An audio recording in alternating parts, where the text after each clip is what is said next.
Hello, everyone. I'm John Featherston, the founder and CEO of RISMedia, and it's my distinct pleasure today to discuss with you an extremely important topic for your own success going forward in today's world, and that is for brokerage firms, large and small, teams, large and small, how to master growth through acquisitions. Over the past several decades, I have witnessed our industry's most successful firms employ their own acquisition strategy to complement their traditional recruitment and retention strategies to solidify their growth for the organization and expansion.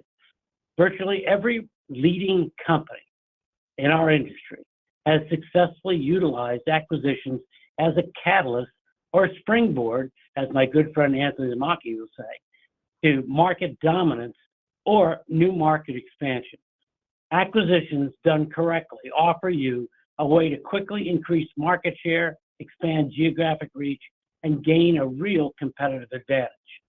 An advantage that would take years, literally, to achieve if you could achieve this through just organic growth.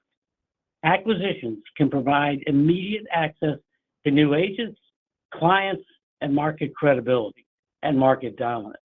They also allow for diversification of revenue streams through affiliated services and economies of scale. I'm sure everyone of you out there today understands how important acquisitions can be. However, acquisitions, as you're going to hear, are not for amateurs. It really takes some incredible grit, determination, skills, and a system to breed success. And that's why I've asked two of our industry's most dynamic and interesting change agents, incredibly successful brokerage professionals, to join me today. You're going to learn a lot as we get into this discussion. And joining me today is my good friend, Anthony Lamacchia, and another great friend, Parker Pemberton, who's joining me to discuss their successes and their failures as far as acquisitions are concerned, so that you can succeed in this area of consolidation and acquisition. And let me just start with, you don't have to be a Wall Street giant like Compass or any other giant in our industry to be successful with acquisitions. So with that, let me bring in Anthony and Parker, and I'd like to start with the following. You guys, how important have acquisitions and mergers been to your organization's success? And let's start with Anthony. Hey, John, thank you so much for having me. I'm very excited to be here, and I know our very good mutual friend Parker is as well. Acquisitions over the last 2 to 3 years have been instrumental in not only the growth in our company, but getting back to profitability quite quickly. When the market tanked in mid-2022, everybody was cutting expenses and going into their shell, and we did some of that, but we quite quickly went on offense. And by the summer of 23, we acquired 3 companies and then 7 more last year and 1 more so far this year, although I think we're going to sneak in another. And I'll tell you, without them, we would be in a much tougher position right now. Our profitability, dipped there for 2023 substantially, given the market change and some self-inflicted wounds from initially going on offense, but it's been great. And the more I do them and the more I learn about them, the more I want to do more of them.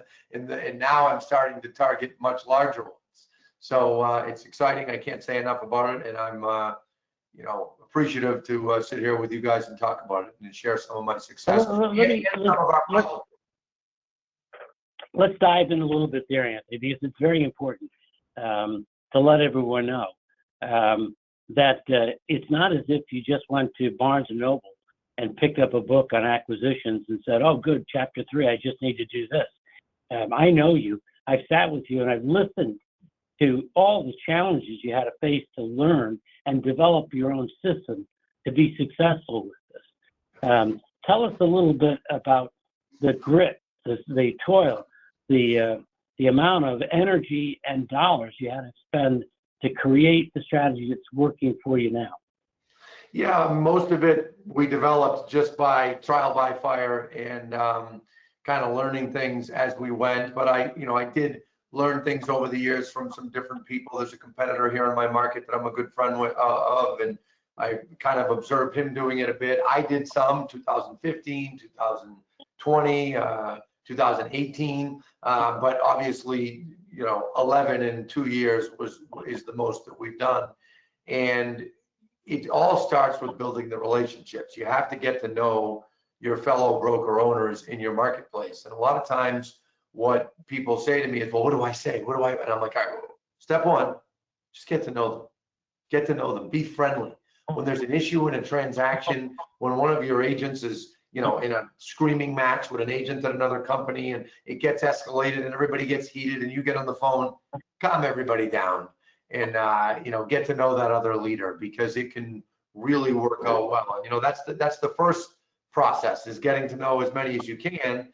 And then, starting to target which ones you want to go after, kind of figuring out, okay, there are franchises, there's independent brokerages, large and small. There's companies that are, getting to the end of their franchise agreements, and, they have a tendency to reach out to me, which I find kind of interesting. They seem to get connected by others. And then at some point, when you're talking to them and you get into kind of an information gathering stage and learn more about their company and go from there. And some of the things that I've learned, for example, is don't hit them with too big of a list of things that you need too early, right? Have a conversation, have several conversations, get to know one another, and push the formal stuff off a little bit for a while. And, I can go on and on, but that's just some of the preliminary steps involved. Well, we're going to get into much more detail, and I want to bring Parker in, because Parker, you also represent a very different niche in our industry, which I think is very interesting for all of our attendees to hear from you. You grew your organization from just a small team to becoming the largest team of sales team within the EXP brand, and just recently you have gone independent, and you have about 200 sales associates in your organization. How have you utilized acquisitions to get to where you are today, and what's your plan going forward? How does that correlate to what Anthony just said about the preliminary steps?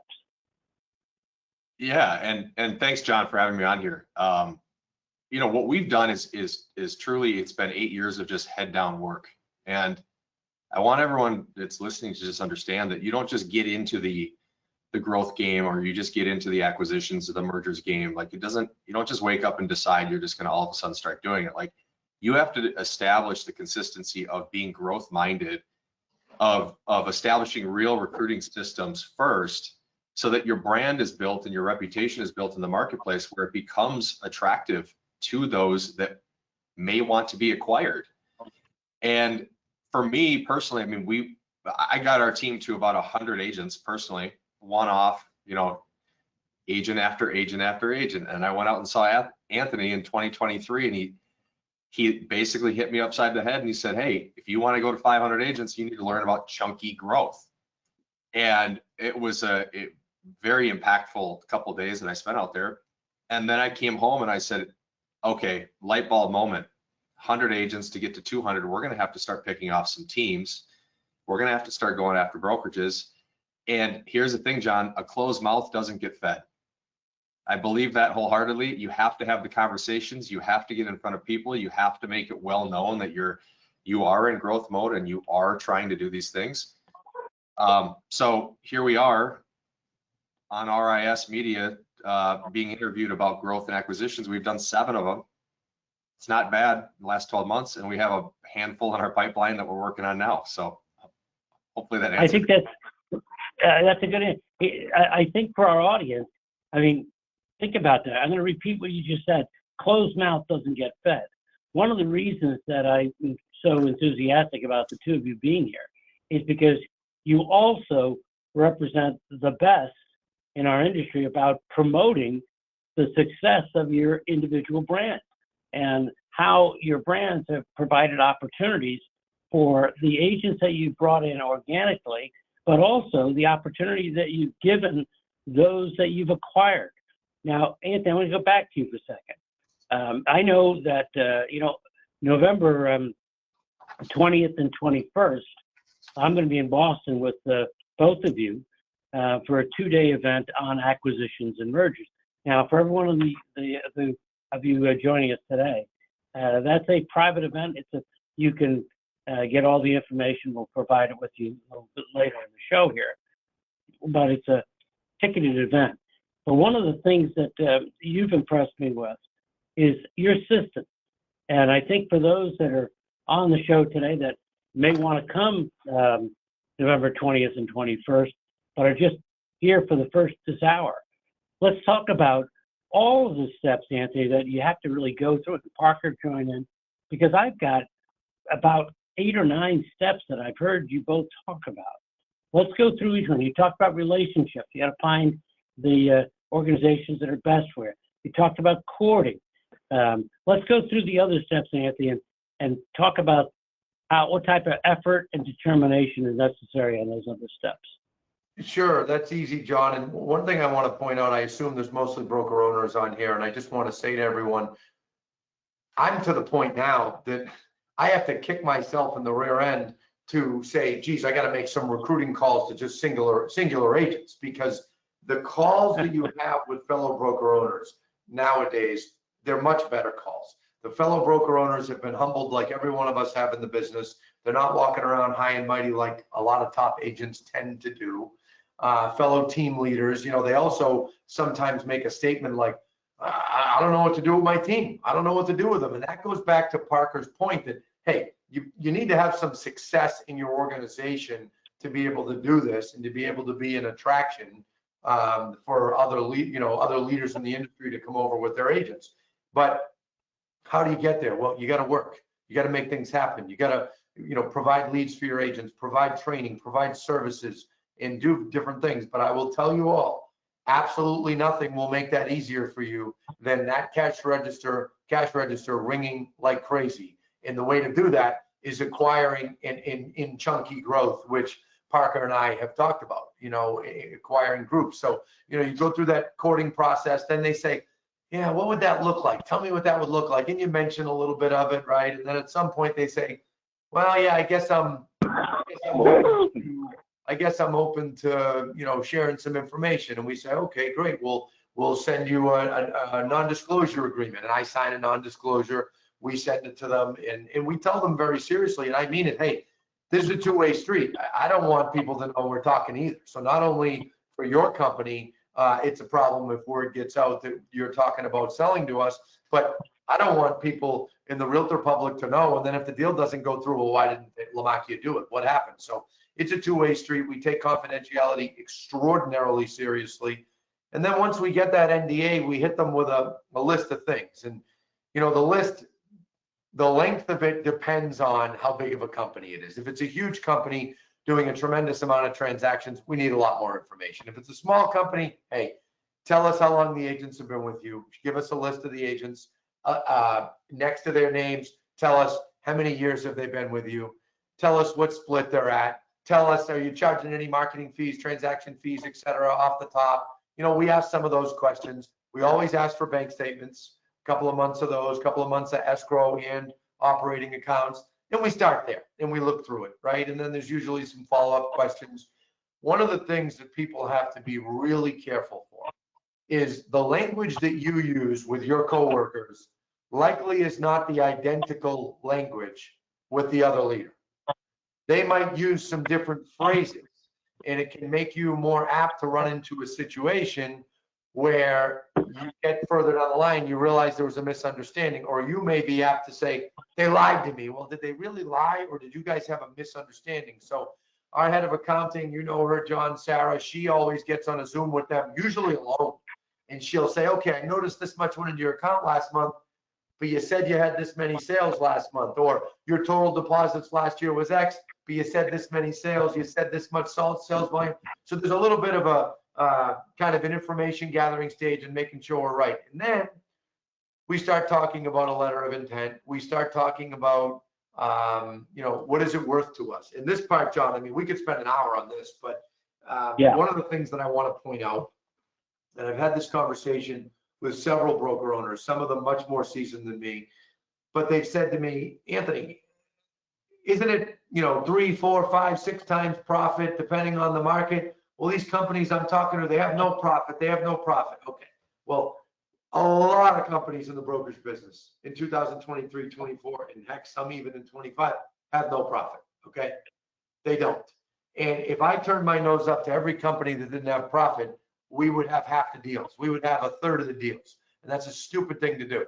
So what I do is we look at, okay, what is their profit now? And what would it be with us after that adjustment period? What would it be with us? Is it an acquisition where they're going to roll right into an existing office where I only have to carry 2 offices a few months? Is it a large company? Is it one where we're going to have a branch office out there? Do they have 2 or 3 branch offices? But when I look at it, I say, within a year, we need to get this down to 1 branch. And the owners often say to us, hey, I know I don't need all these offices, but the agents begged me to do it. I did it when things were good, and now I'm stuck with these offices around my neck.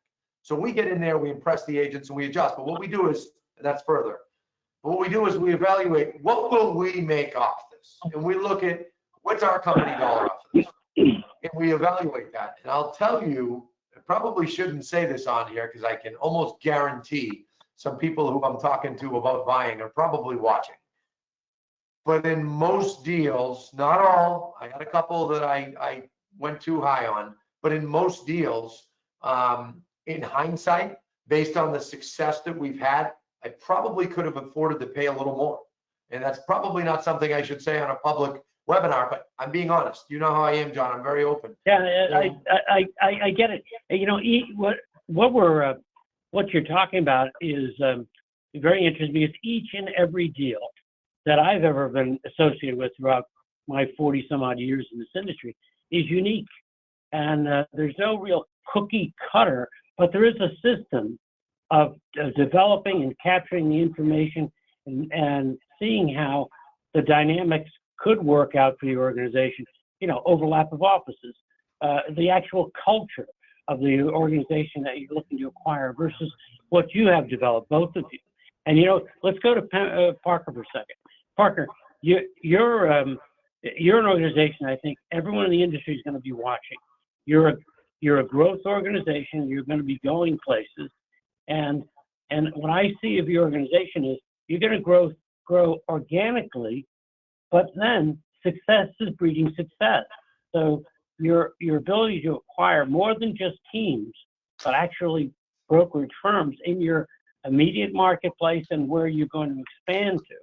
We're going to follow some of the traits that Anthony was mentioning, such as organizations that might be affiliated with a brand, a national brand, and their contracts are coming up, and all of a sudden they find themselves competing with another brand that has just been acquired, et cetera. We all know the dynamics of the Compass acquisition of Anywhere.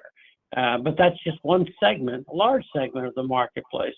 But there's a state of flux, and brokerage owners, small, medium, are looking at not just survival, but how are they going to thrive going forward, or are their agents going to survive? And should they be affiliated with success breeding success?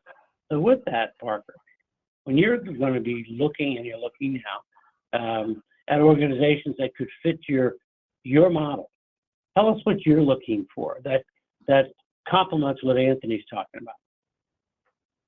Yeah, there was a lot there, so I hope to be able to hit on it. The thing that I want to drive home first, though, is that, if we're going to start a business, what do we do first? We write a business plan, don't we? We probably run a financial statement. We probably run projections.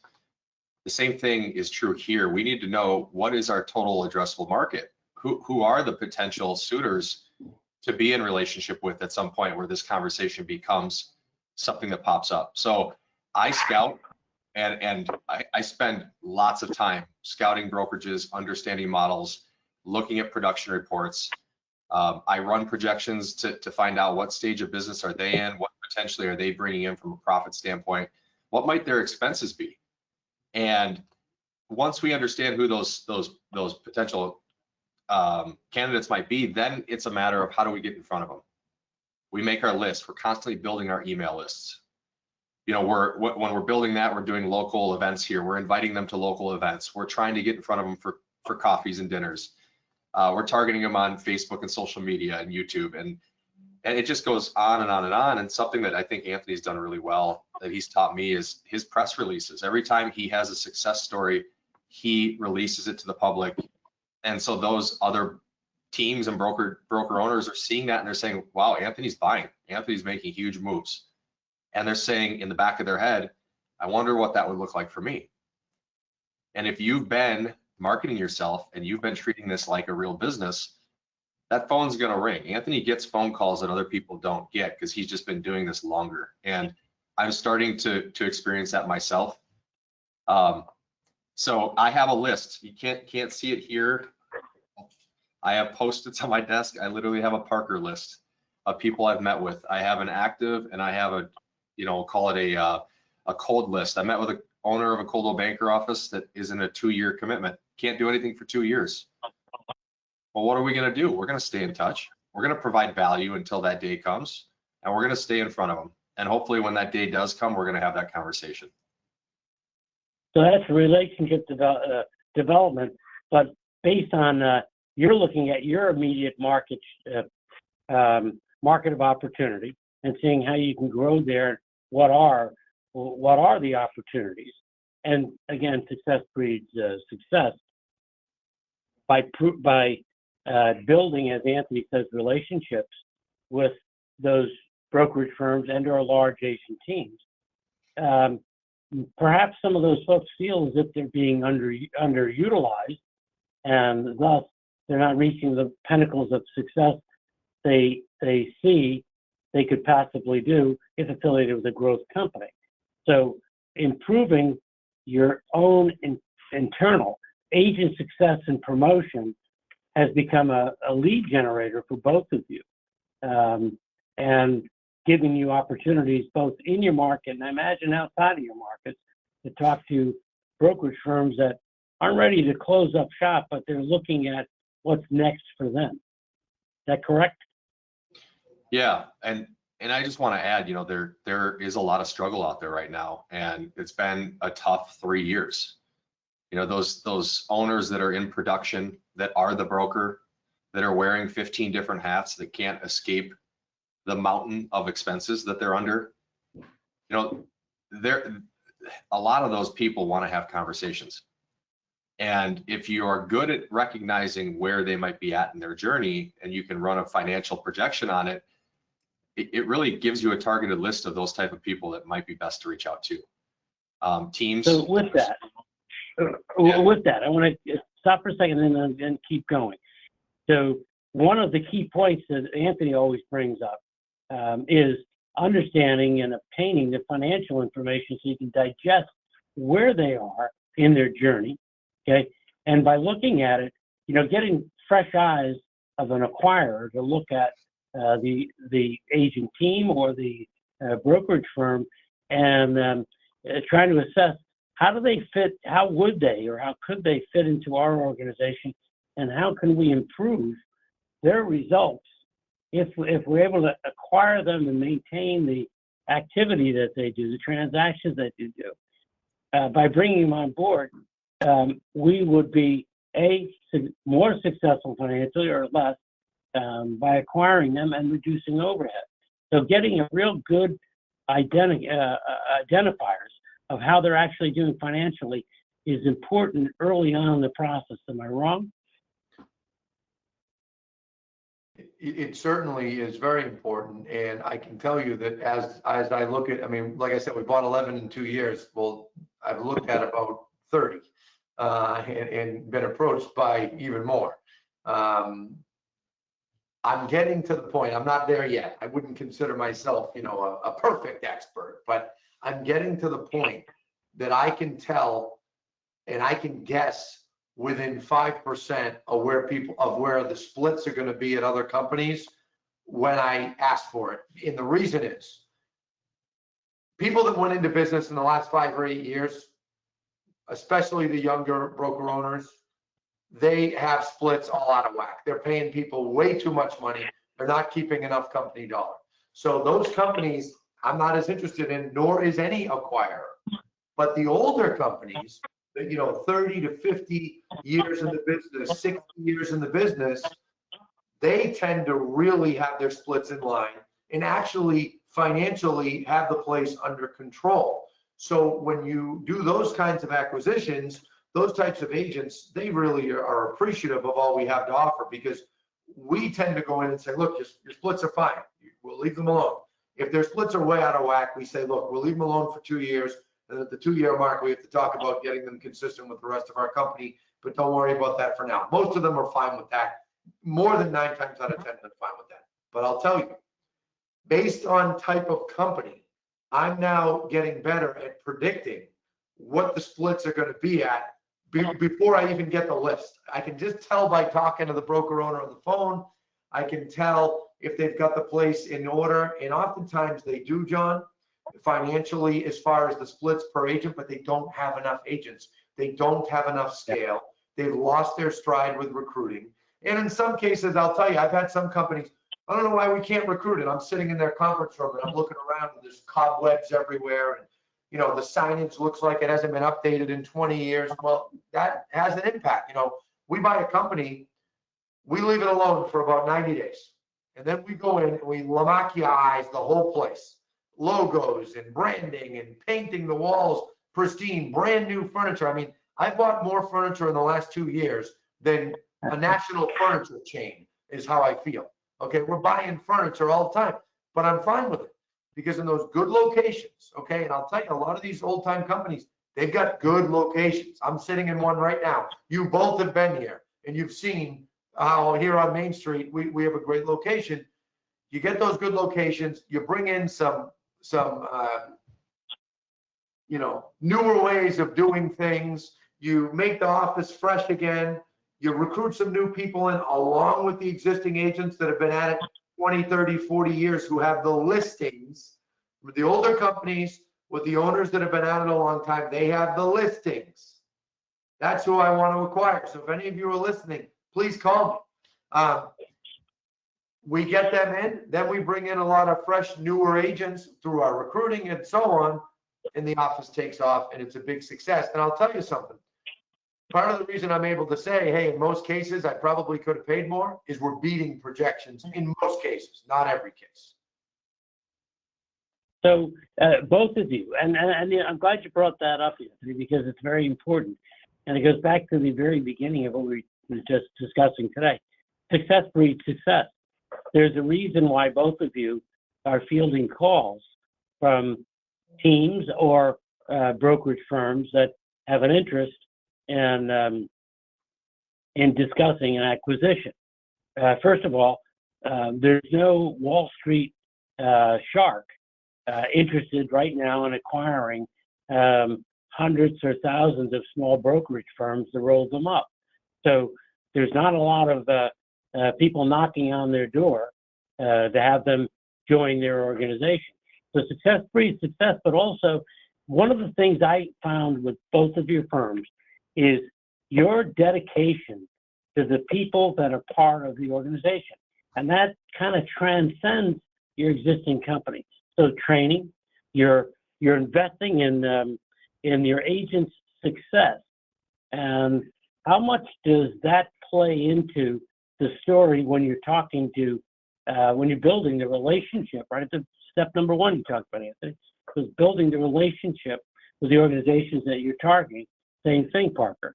How much is that brought in to say, well, listen, we do the following, and this is part of our success, and if you were to become part of our organization, the training would follow and the success would follow. So, Parker, tell me a little bit about how folks are contacting you and asking those questions. Well, the backbone of our company and the advantage we have is that we're a speedboat at 200 agents versus a company at 2,000 agents. Like, we can move quicker, we can help agents in a different way, but because we grew up as a team, our backbone has always been helping agents succeed. It's adding value to the agents' lives so that they can sell more homes and they can impact the communities in a more meaningful way than they can right now. So we have higher levels of per agent productivity. And we will never let go of that fact of, or that backbone of helping agents and adding value to their lives. And I feel, you know, in my market, I just did the thing that a lot of them want to do. In 2016, I started in real estate as a solo agent. I sold a bunch of homes out of the gate. I started a team in 2018. And today, you know, 2025, we're going to do north of 850 million in closed sales. So I am still very much in the trenches with the agents, helping them. And that is my brand. My brand is that I'm a worker. I'm here. I'm not up in corporate America. I don't have 15 different office managers that haven't actually done the thing in a long time. We have done the thing and we're very relevant. So we're going to continue to play on that, because if we can help those agents go out there and succeed, they're going to help the consumers at a higher level, and we're going to make a bigger impact, and our brand will grow because of it. And more of those phone calls will start to come in, or more of those opportunities will start to arrive. So if I'm reading it correctly, both of you, okay, and then I want to get to a different part of the topic of discussion on acquisitions. But if your brand, if your home already isn't in order, and you aren't being the best you can be, and promoting your success and the success of your agents, your teams, is going to become more difficult to try to fit people, accept people into your organization and acquire people, because you've got to be out there, and perception is 9/10 of the rule. If you get out there and you're promoting the success of your existing organization, more want to be part of that. That's one, so you have to be doing that.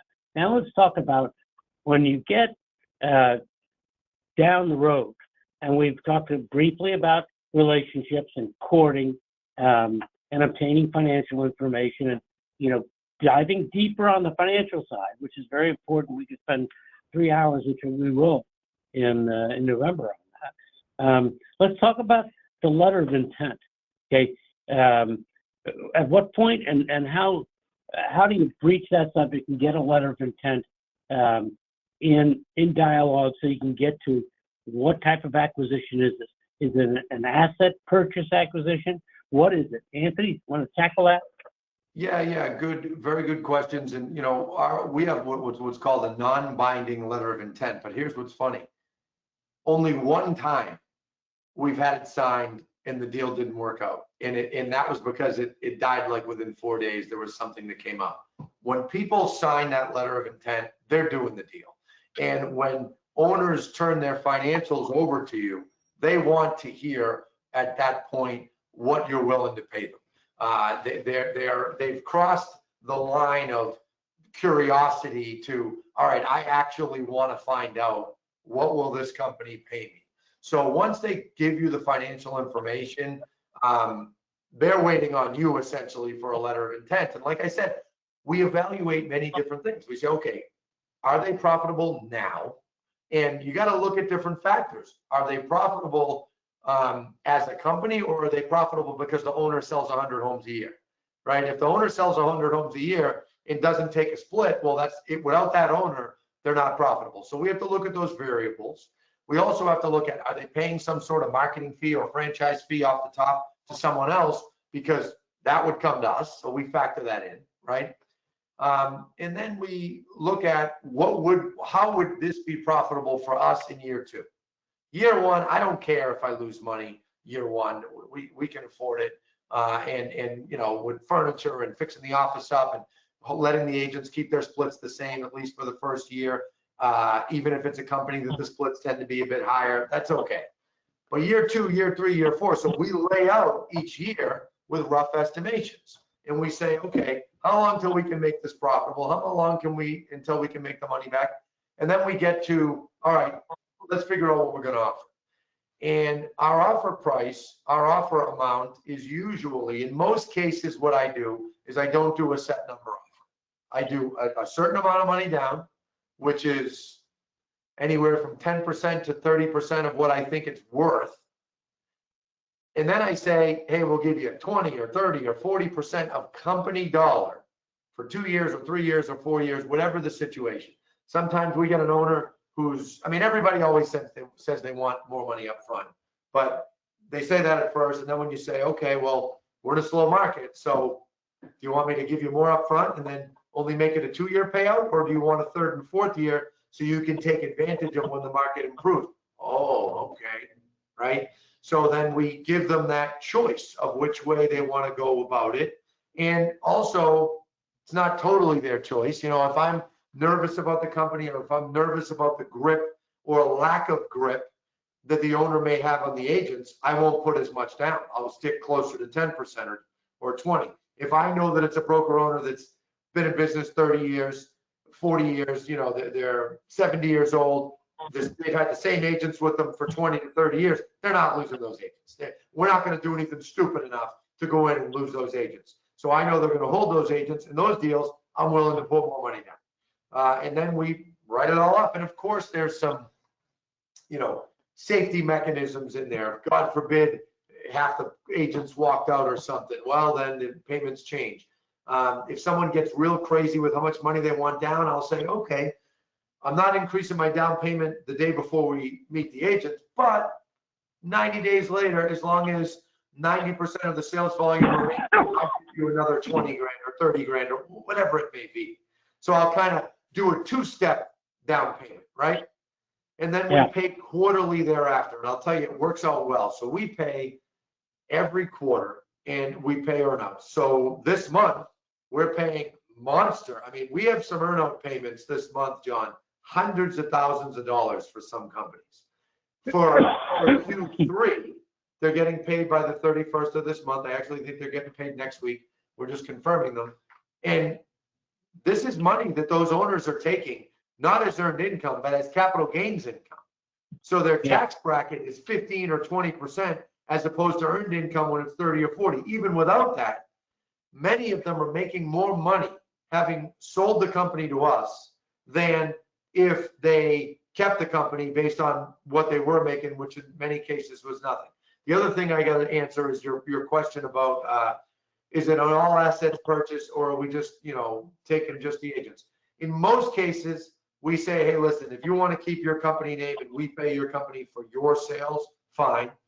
We're just buying the assets of the corporation, and we do that. But there are some cases where we actually buy the corporation. We've only done a couple of those, but it depends on a number of things. Independent company, larger, we want to buy the whole company. We want to take the bank accounts. We want to let things run the way it was, few weeks, a month, and then turn them over to our Lamacchia way of doing it. If it's a franchise, you got to get everybody day one. There's no transitional period, because once that franchise ends, they have to be in with you the next day. So it depends. Yeah, so it's the understanding of really the deep dive on the financials and, you know, really getting down with the owner and understanding, you know, what made this company tick financially. Now, Parker, let's go with you. Let's continue on the financial side. How is it different a little bit, or is it different with your negotiations with and examining of teams that you've been looking at? You know, I think the difference is, you know, a team is typically in one of those situations where it could be a money problem, but it's also a lifestyle problem. The team leader is they're just cooked. They've been doing the thing for so long. They're not profitable. Their personal sales are keeping the company afloat.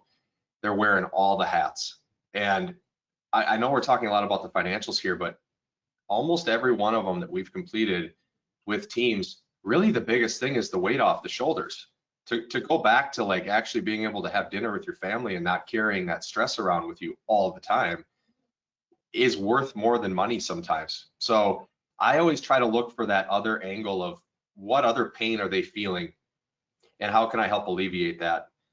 I love what Anthony said about kind of the clawback or the retained company earnings, because you're taking on a level of risk every time you do this. Yeah. And that's an area that if you're interested in getting into this, I think I'd spend a lot of time in that department, understanding how that works. But with teams, I think there's a really good opportunity for growing companies to expand through those teams. Sometimes they have offices. Well, we can acquire their office. We can take over their lease. We can expand our company to a new region of the city, which we've just recently done, which allows us to go and grow by another 50 to 100 agents in that area. We always look for highways, major our major highways. We look for hospitals. We look for schools. We want those offices to be in areas that are populated by other real estate companies as well. The only time that we've failed is when we've gone off the grid 45 minutes outside our market. It's the one that hasn't really worked out that well, and it's because it wasn't in a market that had a lot of people in general anyway. Anthony, That's a risk. You took a risk outside of your market of comfort, and a company your size, you look back and say, as with all of these transactions, okay, you go into understanding there's a degree of risk, even if the company is across the street from your headquarters. There's a degree of risk, but outside your immediate market area, there's a greater chance of risk there. Also, you mentioned burnout as far as really burnout, as far as agent team leaders are concerned.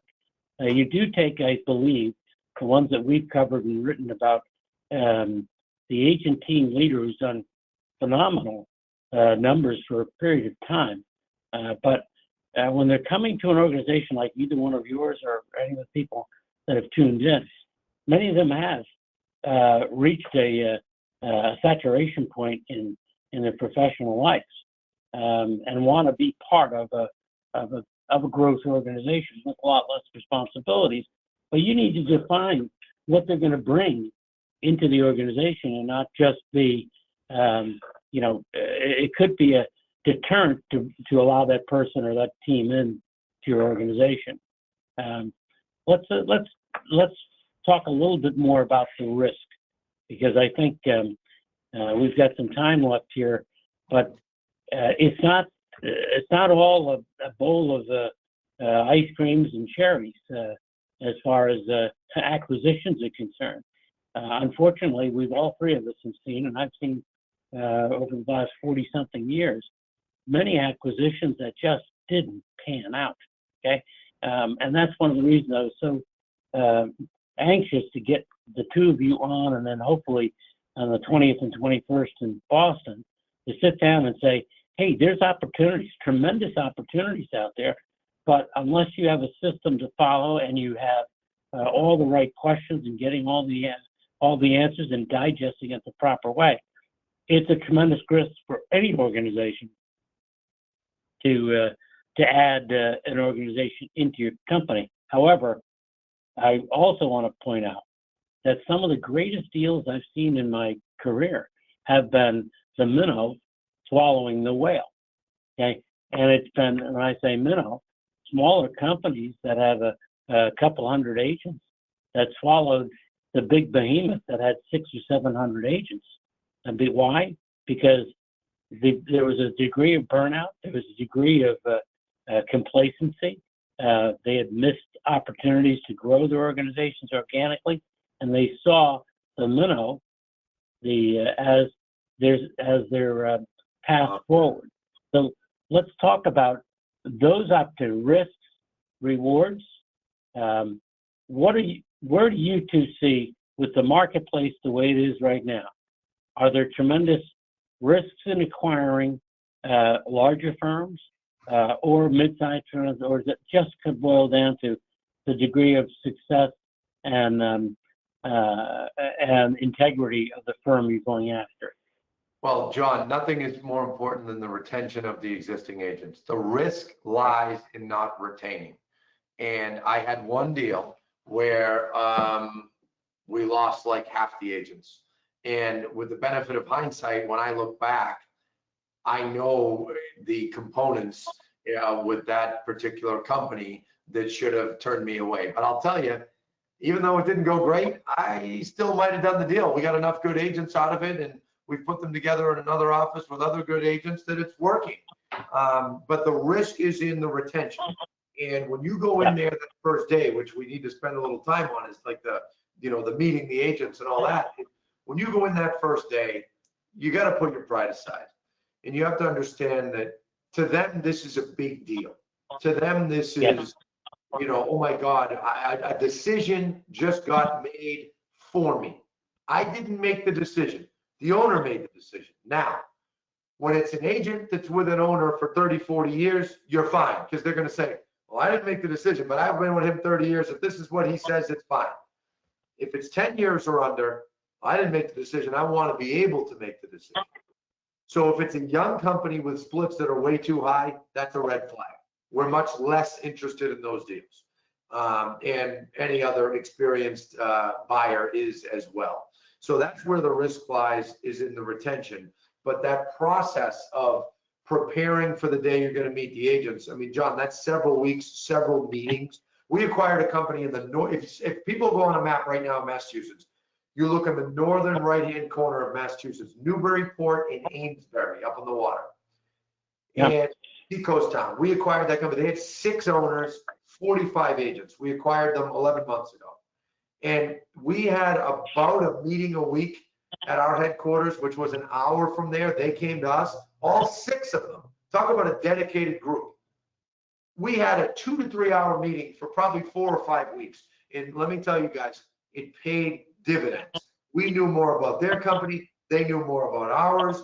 We learned some issues that existed before it closed. You know, these people were wonderful. They told us everything up front. And it was also us being more seasoned and more, you know, one of the things I say to owners now is, hey, just tell us something bad. Tell us something that's a problem.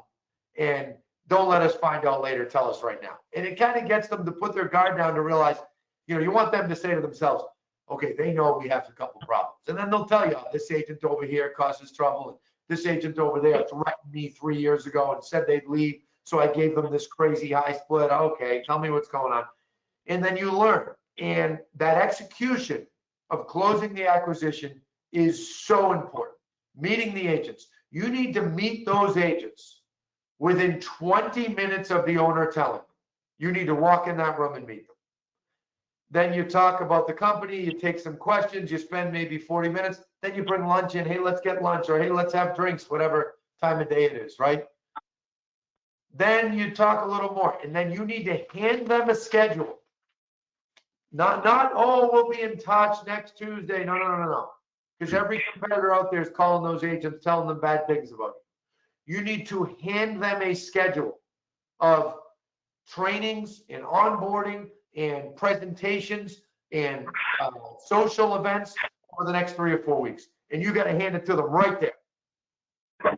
And you, the leader, the owner, one thing I do, the Saturday following, which is usually 4 or 5 days later, because we tend to close deals on Mondays or Tuesdays. We don't like doing it at the end of the week because less staff is working, okay?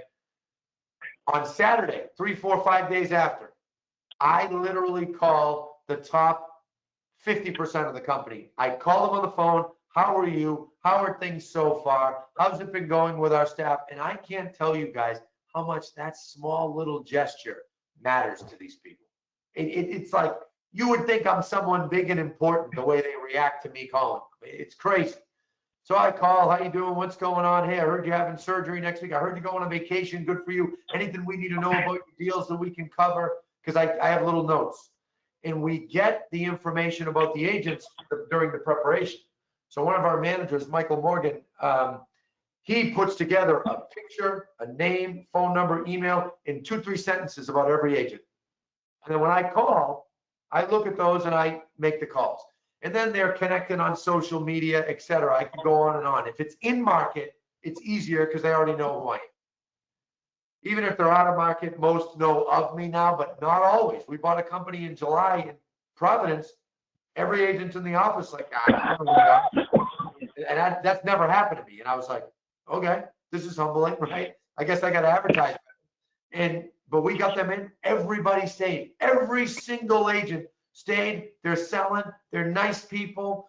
And, you know, once you get past 30, 60 days, you're rolling. And once you get to a year plus, the cash register is ringing off the counter. So, you know, both of the Go Parker, go ahead. Yeah, I want to comment on that because everything he just said is pure gold. And I was taking some notes there. That's so important because if it doesn't get off to a good start right away, lots of bad things can happen. And that's where most of the risk lies. Our company just went through this going from a branded EXP to independent. When we made that announcement, we had to re-recruit most of our agents. Just the thought of change in general is frightful for people. What it did was it took the last 3 months of the year and it squeezed it into 1 week. And we had to make sure that everybody at the company was comfortable. Those calls were made, those meetings were had. We were looking at the numbers. We had to re-recruit everybody to keep them on board, and we ended up losing 8 agents. Yeah, and let me tell you something, Parker, and I know I already told you on the phone, but I'll say it again. The 8 agents that left you, 5 of them are going to regret it, and they're going to be back by February. They're playing tough guy. Oh, you made the decision. I didn't make the decision. They're making a mistake. Anybody that leaves your company is making a huge mistake. You're a go-getter. You're the best. John, ready for this? He's the best implementer I've ever seen other than me. And I'm actually starting to think he might be better. This guy implements, he makes things happen. And when you get agents that do that, sometimes you say, hey, good luck. Offboard them nicely, offboard them professionally, wish them luck, and at least half of them are going to come back. Well, there's no doubt that you two are both incredible leaders. And I have to say that in my experience in this industry, sales associates are great. Most of them are just phenomenal, hardworking professionals, but they're looking to be part of a organization that is a growth organization that provides them the optimal potential for their own careers.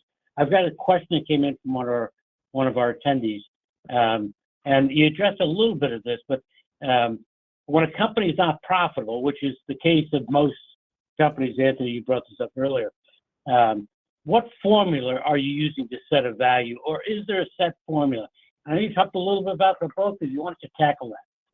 I don't care about a formula, okay? If they're making $500,000 a year, then that's easy. You can use a formula. Okay, times 3, times 4, fine.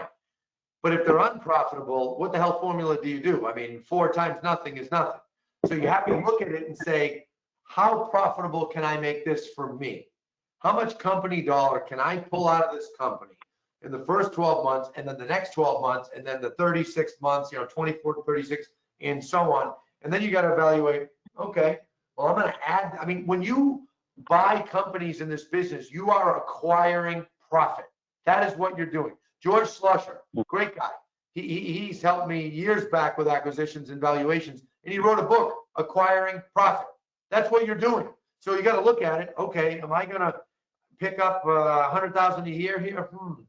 Well, am I willing to give up 100, 200,000 up front to then make 100,000, 200,000 a year? And I'm using fake numbers, but for a long time, I mean, I'll give both of you guys right now. In fact, I'll fly to you, John, and I'll fly to you, Parker. If I give you $100,000, I'll do it today. Okay, I'll give you 100,000. If for the next 20 years, you guys will give me 100,000, right? I mean, come on. It's simple math, and it's reoccurring revenue, especially when you get the well-developed companies with the agents that have been at it a long time. Yeah, they might only sell 10 or 15 homes a year. So what?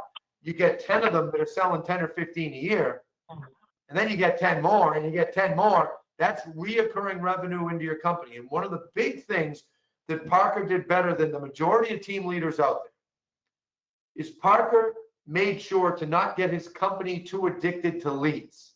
A lot of these teams around the country, they built up good-sized teams and they got cocky and they were high and mighty on what? Zillow's leads? That's not a business. Our friend John Cheplack always says that. If your team is solely running on Zillow and Realtor.com leads, you got a problem. You need several sources. Plus, you need to teach your agents and embrace the idea of your agents building their own businesses, right? And that's something that I'm working on, John, with our mutual friend, Alan Dalton, becoming a lifetime certified real estate consultant, being an actual consultant to families, to clients for life. That's how you get reoccurring revenue. So, all right, I'll shut up. I think you. Go ahead, Parker. That's a good point. We're just for reference, we're 29% company lead. Are you around there, somewhere around there, Anthony? We're about 20% company lead. But the fact, I just want to point out how unbelievably impressive that is, John. This guy was at EXP till 3 weeks ago, which great company, great leadership. Okay. Yeah. He built a team of 200 people and only 29% of his business is company leads. This is unheard of in the team space. And this is why he's running with the football down the field 20 yards ahead of all other team leaders. Yeah, well, it's also why, and I think everyone that's listening in on this, you're hopefully grabbing pearls of wisdom here. The fact of the matter is, again, sales associates and/or smaller and some degree larger teams that may have been burned out or being burned out in today's market, they're not looking to exit. They're looking to be part of the next.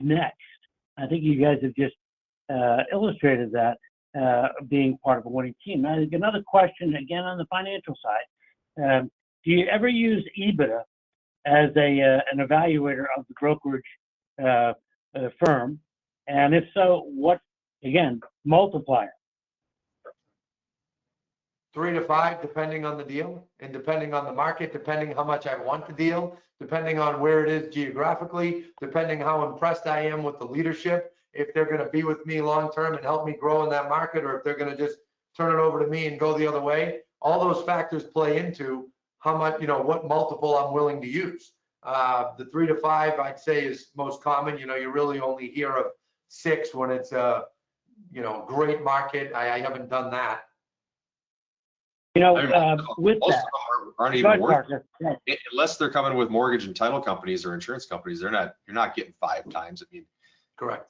probably You have to have a larger, more well-developed company to pull a 5 multiple. Yeah, and let's face it, one of the great things about, and this is for everyone that's tuned in, one of the great things about really employing a successful growth strategy of acquisitions, it allows you to do so many things we talked about briefly, like geographic expansion, the value of showcasing and helping others reach the talent and expertise that the agents inside the organization are achieving. So it's training, it's being part of a culture, economies of scale. Yes, Anthony, when you acquired several of these firms, I mean, they had a bookkeeper, they had accountants, they had this and that. There's just some duplication of services that help you as the acquirer make it a more tenable, if not profitable, acquisition. We've got time for one more question here. John, this came in. John, yeah. I got to add 2 thoughts. I think a lot of people are getting caught up on EBITDA and multiples. As I said, most of my deals, we don't have a set number. So I have deals that people are going to get well over a 5 or 6 multiple by the time we're done paying them in year 3 or year 4. But I didn't agree to that up front. I just said, hey, we'll give you 25% of company dollar for 4 years. But now that deal is flying, I have some that people are going to make 6, 7 times EBITDA, and I don't care. Which is precisely, Anthony, the last question that we'll talk about right now is how do you forecast future retention into your current valuation? Obviously, you have done that, and I'm sure Parker has explored it as well. And is that, have you found that to be the part of the deal that gets it closed to say, I'm willing to deal with you going forward, and I'll give you a piece of the action going forward for future retention, if it's the right company, though, right? Yes. Yeah, I mean, it has to be the right company, it has to be a deal that makes sense, and then we're willing to do it. Sorry, I got distracted. My Slack keeps going off, and I turn the other way. Well, listen, we're almost out of time. I want to do the following. I want to give both of you an opportunity to give 20 seconds of pearl of wisdom about acquisitions on where you see your company going, and how the people on the show today, if they could take one thing away, what would it be? I'll start with you, Parker. Yeah, there's so many things that I still want to talk about. We could talk for 2 more hours on this. You're either playing offense or you're playing defense. And we're coming out of a market that's the lowest of lows in terms of closed sales historically. The ones playing offense right now are going to grow greatly from this, and they're going to grow market share like crazy when we come out of this. So I truly believe you're either playing offense or you're playing defense. And I know for certain the guy on the other side of the screen, Anthony's playing offense. And don't be afraid to make mistakes. Risk is part of this. You know, all of the biggest companies in the world have taken risk, but they've also played a lot of offense too. So I say go for it. There's a lot of people here that are probably thinking about jumping in, and I'd say jump in. Call one of us. We'll talk you through it and we'll strategize. Anthony, thank you, Parker. John, thanks very much for having me. I hope the audience enjoyed it. There is tremendous, gargantuan, massive opportunity in acquisitions. And if you're not doing them, you need to learn how to do them and you need to get to it. And that's why we're going to put this event on in November. So thank you. Well, fellas, first of all, I thank you on behalf of everyone that tuned in. And there's only so much that you can really talk about in a 50-minute webinar. However, I would tell you that hopefully many of you that have tuned in will take a look at the November event. The information is on the screen there. I think you'll learn a lot. I'm going to be there for both days along with my team, and we're going to be spending hours talking with the attendees on that November event. And it's a paid event. Okay, I would implore you to do the following. Invest in your future, because the time is now. In my humble opinion, and I've been around a long, long time in this industry, but the opportunities for those that want to invest in their future, in growing their organization, you can't do it without a plan, without a system.